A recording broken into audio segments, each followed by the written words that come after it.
আসসালামু আলাইকুম, সবাই কেমন আছেন? আশা করি সবাই ভালো আছেন। তো আজকে আরেকটি ভিডিও নিয়ে আসলাম। তো এই ভিডিওটি মূলত আমাদের বাড়ির কাজের।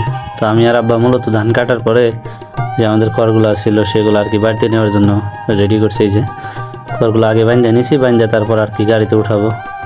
তো আমি আর আব্বা মূলত দুইজনে আজকে নিতেছিলাম, কিন্তু আব্বা আমাকে কোনোভাবেই ধানের খড়গুলো মাথায় নিতে দিতেছে না। আসলে কি ছোটোবেলা থেকে আব্বা আমার অনেক আদরে বা অনেক যত্নেই বড় করছে আমাদের।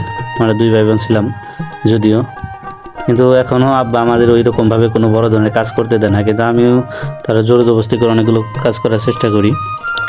তো এই দেখেন, এই পাশের যে অংশটা এইটা পাকিয়ে গেছে, কিন্তু এটা আমাদের না, অন্যজনের।